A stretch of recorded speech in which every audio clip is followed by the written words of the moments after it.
Bonjour à toutes, bonjour à tous. Bienvenue au rendez-vous de l'accession organisé par le groupe des Chalets. Nous avons l'ambition aujourd'hui de vous donner plus d'informations sur deux dispositifs originaux et très avantageux d'accession à la propriété qui, nous l'espérons, vous donneront envie de vous lancer dans un projet d'achat immobilier. Pour cela, des experts et des expertes vous diront tout sur le prêt social location-accession et sur le bail réel solidaire d'un point de vue commercial, bancaire et notarial. On s'intéresse dans un premier temps au prêt social location-accession. Avec nous, Lorenzo, bonjour. Bonjour. Vous êtes directrice commerciale du groupe des Chalets. Delphine Dumeunier-Gros, bonjour. Bonjour. Vous êtes directrice du Crédit Mutuel Toulouse Centre. Et maître Benoît Caster, bonjour. Bonjour. Vous êtes notaire à Toulouse et Castanet-Tolosan. Merci d'être avec nous aujourd'hui. Alors, histoire de partir sur de bonnes bases, Lorenzo, qu'est-ce qu'on entend par le prêt social location-accession ? Alors le PSLA, qui est plus connu sous le nom location-accession, est un dispositif qui a pour vocation d'aider le plus grand nombre à accéder à la propriété. Donc aider les personnes à acheter leur résidence principale grâce à des tarifs préférentiels. Alors, la petite spécificité, on l'entend dans le location, c'est qu'il y a une phase de location. Tout à fait. Avant de devenir pleinement propriétaire de son bien, l'accédant passe par une phase locative, donc de 6 mois minimum, et qu'il peut pousser jusqu'à 2 ans, selon son envie. C'est-à-dire qu'on habite, on loue tout d'abord l'appartement, la maison, qu'on pourra ensuite potentiellement acheter au bout d'un certain temps, c'est ça ? Tout à fait. D'accord. C'est histoire de quoi ? De voir si le logement nous convient, de voir si le logement convient, de se préparer à la propriété, de se préparer à payer une mensualité tous les mois, donc sur un montant de loyer. On teste aussi donc notre capacité à devenir propriétaire. Exactement. Quels en sont les avantages de ce PSLA ? Alors les avantages, au-delà de ceux qu'on vient d'évoquer, on bénéficie d'une TVA réduite puisqu'on a un prix avec une TVA à 5,5% au lieu de 20%. Et en plus de cela, on a une exonération de la taxe foncière pendant 15 ans. Oui. Qui est-ce qui peut en bénéficier ? J'imagine qu'il y a des critères, sans doute de ressources, des plafonds. Alors, tout le monde peut en bénéficier. Ce n'est pas réservé, contrairement à ce que l'on peut penser, aux primo-accédants. On peut avoir déjà été propriétaire de sa résidence principale. Il faut que ce soit un achat pour y vivre en tant que résident principal et il faut respecter des plafonds de ressources. Ça veut dire un achat pour y vivre en résidence principale, on a une durée spécifique ? Alors, normalement, c'est 8 mois par an. D'accord, minimum. Ces logements, où est-ce qu'on les trouve ? Parce qu'on a souvent des idées reçues sur les logements sociaux ou sur l'accession. On les trouve dans des quartiers, j'imagine, un peu partout. Alors, intéressant. Nous avons, nous, une offre qui se renouvelle régulièrement et on propose aujourd'hui des logements en PSLA, aussi bien en appartement qu'en maison, sur Toulouse et sa périphérie. Parfait, merci beaucoup Lorenzo. Je me tourne à présent vers Delphine Dumeunier-Gros. Avec vous, Delphine, on s'intéresse au financement. Avec une première question, là aussi, qui est-ce qui peut emprunter ? Alors je dirais que toute personne ou tout couple qui a la capacité de rembourser la mensualité dont vous venez de parler peut emprunter. Alors comment on fait pour voir si une personne peut rembourser un prêt PSLA ? C'est la même technique que pour n'importe quel prêt pour une résidence principale. On va regarder les revenus du ménage, on va regarder la mensualité du PSLA, si le couple a aussi d'autres prêts, crédit consommation, crédit étudiant. Et il faut que l'ensemble de ces crédits ne dépasse pas un tiers des revenus. Donc cette norme de 33-35% des revenus de taux d'endettement, c'est une norme qui est commune à toutes les banques, qui est imposée par nos organismes de tutelle, mais il faut savoir aussi que c'est une norme de bon sens, puisqu'on sait qu'au-delà de ce ratio, on peut mettre en péril le budget du ménage. Est-ce qu'il y a des prêts particuliers, des dispositions particulières du fait de ce PSLA ? Alors, il n'y a pas vraiment de prêt particulier. Ce qu'il faut savoir, c'est que souvent, les personnes qui sont éligibles au PSLA sont aussi éligibles au prêt à taux zéro. Et certaines d'entre elles, des fois aussi, peuvent bénéficier d'un prêt patronal. Et l'ensemble de ces dispositifs permet aussi de diminuer le coût du crédit. Et le prêt à taux zéro, ça existe toujours ? Alors, le prêt à taux zéro existe toujours et est très plébiscité par tous nos clients et tous les clients bancaires. Et quand est-ce que je vais commencer à rembourser mon emprunt dans ce dispositif particulier ? Alors, le remboursement de l'emprunt va démarrer du moment où vous allez passer chez le notaire dans l'étude pour signer la vente définitive du bien. Donc, vous allez passer d'un statut de locataire à un statut de propriétaire. Au moment où vous signez chez le notaire, nous, on aura débloqué les fonds, on aura envoyé les fonds chez le notaire. Et à partir de là, le mois suivant, vous n'allez plus payer le loyer que vous payiez précédemment et vous allez à la place payer une mensualité qui sera d'un montant à peu près équivalent au précédent loyer. Alors souvent, dans les emprunts, on nous dit que c'est beaucoup mieux d'avoir un apport. Là aussi, j'imagine, vous avez dit finalement, c'est des prêts complètement classiques, des financements classiques. Pourquoi d'ailleurs c'est important d'avoir un apport ? Alors, on demande toujours, sur une acquisition résidence principale, d'avoir un apport qui couvre à minima les frais. Donc, ça va être les frais de garantie, ça va être les frais de dossier. Pourquoi on demande ce type, et les frais de notaire aussi, pourquoi on demande ce type d'apport? Tout simplement parce qu'on ne veut pas financer plus de 100% de la valeur du bien. On sait que quand les gens achètent leur résidence principale, c'est généralement pour y rester plusieurs années. Mais si un jour on a un accident de la vie et que le bien doit être revendu rapidement, il faut qu'avec le produit de la vente du bien, le client puisse rembourser son prêt et n'ait pas derrière un reliquat de prêt qui existe s'il n'arrive pas à le couvrir avec la vente du bien. Alors après, pour rassurer les gens, l'apport, il n'est pas obligé d'être forcément très important. Vous le disiez pour couvrir les frais. Mais... Tout à fait. D'accord, ça peut être de l'ordre de 10 000, 20 000 euros. Tout dépend du montant de l'appartement, mais oui, c'est souvent de ce niveau-là. Et si une personne choisit d'avoir un apport plus important, elle peut tout à fait le faire, et dans ce cas-là, elle aura forcément une mensualité plus basse. Parfait, merci beaucoup Avec Delphine Dumenier-Gros. Après l'aspect commercial et le financement, on passe du côté du notaire. Maître Benoît Caster, il y a différentes étapes à réaliser chez vous, chez les notaires, pour un achat d'un logement en PSLA. Alors c'est un peu plus technique si on veut qu'une vente classique, mais pas tellement plus difficile au fond. C'est pas tellement plus difficile, effectivement. Un contrat de PSLA se conclut en 3 étapes. La première étape va se passer directement avec le bailleur social, c'est le contrat de réservation. Ça permet de réserver le bien à l'accédant et de fixer définitivement son éligibilité au système de PSLA.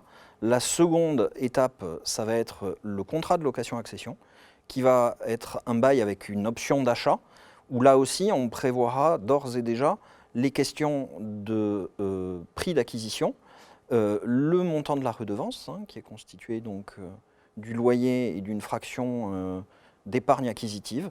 Et enfin, la dernière étape sera la signature de l'acte définitif chez le notaire, donc, où on constate le transfert de propriété du bien, du patrimoine du bailleur au patrimoine de l'accédant, qui devient donc propriétaire contre le paiement du prix.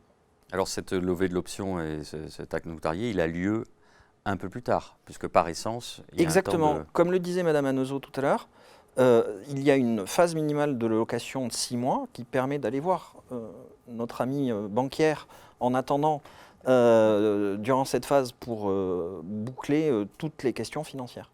Parfait. Alors maintenant, on va parler de la chose la plus intéressante, les frais et la fiscalité qui s'appliquent. Les fameux frais de notaire. On a vu tout à l'heure quand même que c'était intéressant, qu'il y avait plusieurs avantages très intéressants. Exactement. Le premier avantage, c'est que pour faciliter l'accession à la propriété, l'État, sur un bien neuf, devrait en théorie percevoir une TVA à 20% et il consent à une TVA à 5,5%. Il y a donc 14,5 points de TVA qui sont économisés, qui ne sont pas perçus par l'État sur le prix hors taxe.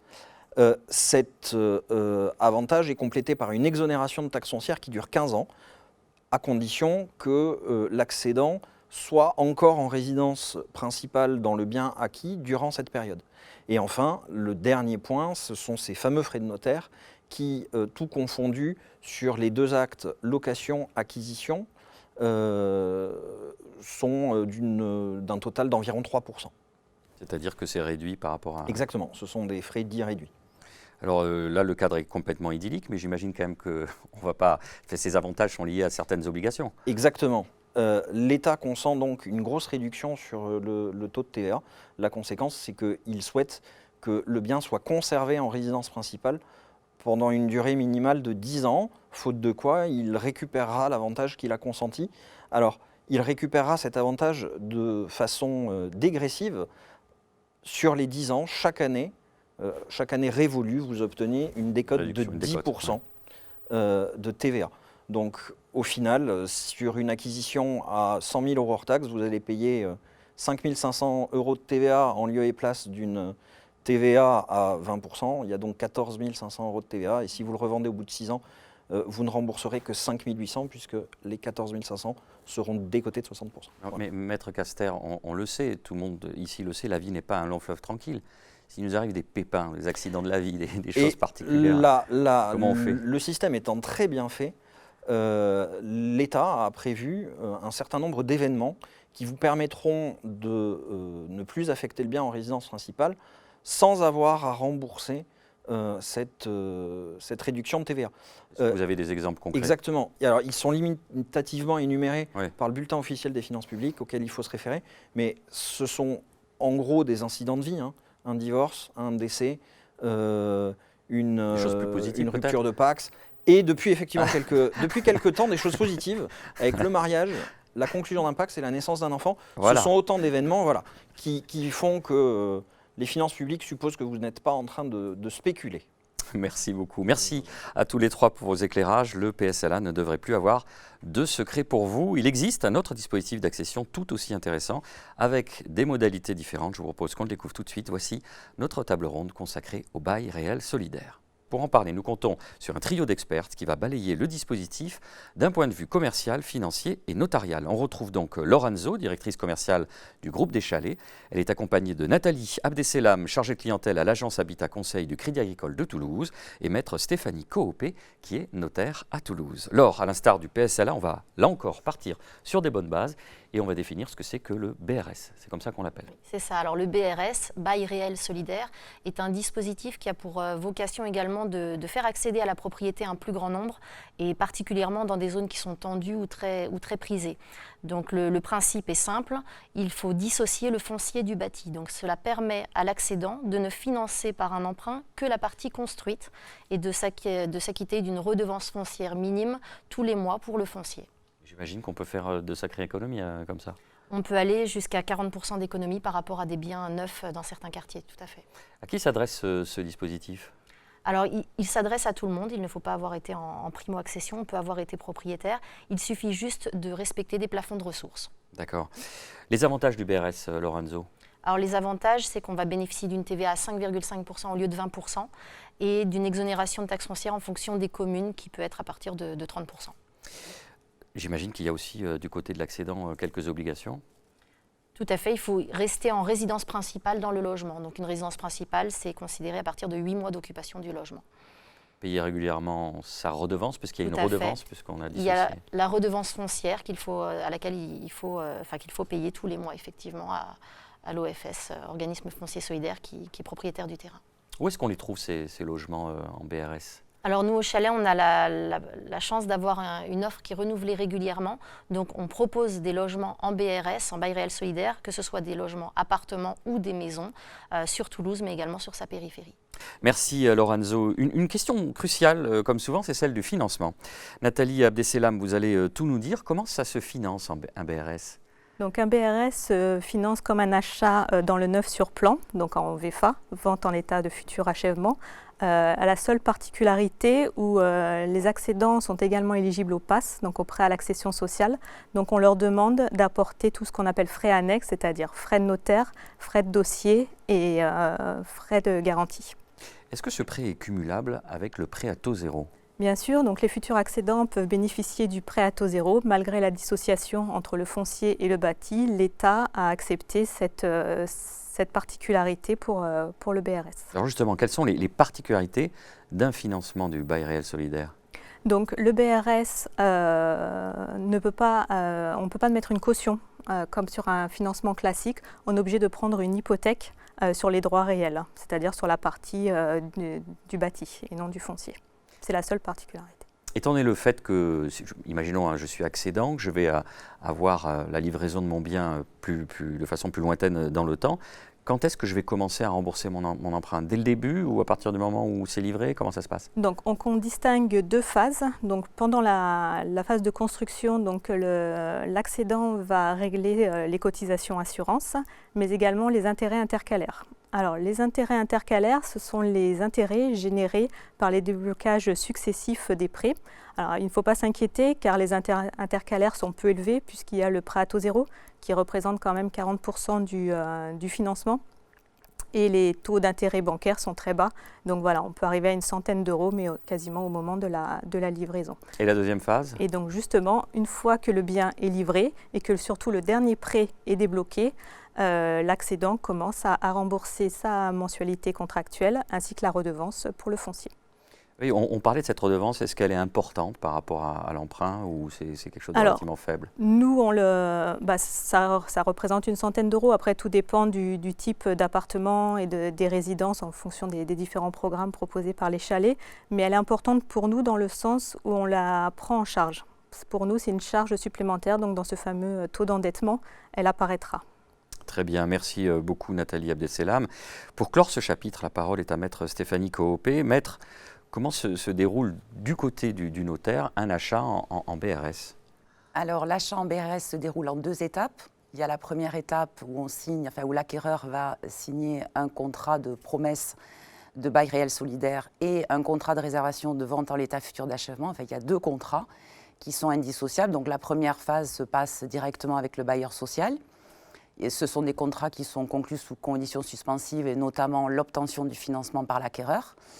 Puis une fois qu'il aura obtenu son financement, il prendra contact avec le notaire pour fixer le rendez-vous de signature. Au préalable, on lui aura envoyé évidemment le projet d'acte définitif accompagné du règlement de copropriété, etc. Comme ça, il a la connaissance de tous les documents.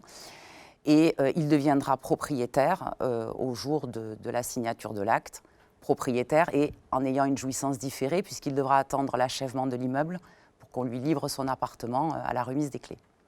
Est-ce que, en tant qu'accédant, j'ai des obligations particulières au moment de la revente? Parce qu'on dit que c'est un dispositif très intéressant. Oui. On voit qu'on peut avoir jusqu'à 40% de réduction. Certains peuvent avoir l'idée de se dire « Ah bah attendez, c'est super génial, dans des quartiers qui sont sous tension, je vais revendre, me faire une super plus-value. » Effectivement, alors ils ont quand même la liberté de vendre, de louer, etc. Ça, il n'y a pas de souci. Sauf qu'effectivement, ils ont des obligations à remplir. C'est justement pour maintenir, si vous voulez, la pérennité de parc d'accession sociale à la propriété que les prix sont plafonnés. Donc premièrement, pour pouvoir vendre, il faut que l'acquéreur, le futur acquéreur, soit éligible aux mêmes conditions, donc avec les plafonds de ressources PSLA, et le prix est plafonné. Alors, j'ai essayé de simplifier. Leur prix, en fait, ça sera leur prix d'acquisition, qui sera révisé en fonction de l'indice de révision des loyers et d'éventuels travaux d'amélioration qui auraient valorisé leur logement. C'est plafonné ça aussi. Les travaux, ils ne peuvent pas dépasser 15% de la valeur d'acquisition du bien, avec des décotes pour tenir compte de la vétusté, etc. Et donc, il y aura un contrôle de l'OFS. Donc, en fait, on parle d'agrément. Le futur acquéreur devra être agréé par l'OFS qui vérifiera les conditions d'éligibilité de l'acquéreur et la valorisation du prix. Voilà, donc s'il y a un agrément, il n'y a pas de souci. S'il n'y a pas d'agrément, l'OFS se propose de leur trouver un acquéreur ou de racheter le bien. Et donc il y a une résiliation du bail, il y a une indemnisation effectivement de. Quoi qu'il advienne, on ne peut pas perdre. Exactement. Voilà, c'est juste pour éviter des plus-values énormes. En revanche. Exactement, mais il y aura toujours de toute façon une revalorisation. Voilà. Ils peuvent également le louer, ça, il n'y a pas de souci. Toujours pareil, sous le contrôle de l'OFS, en respectant et les plafonds de loyer et les plafonds de ressources des locataires. Ben écoutez, merci beaucoup, c'est très clair. Merci à toutes les 3 et plus largement, je remercie nos 5 experts. Nous avons essayé d'être les plus précis possibles sur ces 2 dispositifs d'accession particulièrement attrayants. Si vous souhaitez en savoir plus et découvrir les programmes en cours, je vous invite à vous rendre sur le site leschaletsaccession.com. Merci de nous avoir suivis.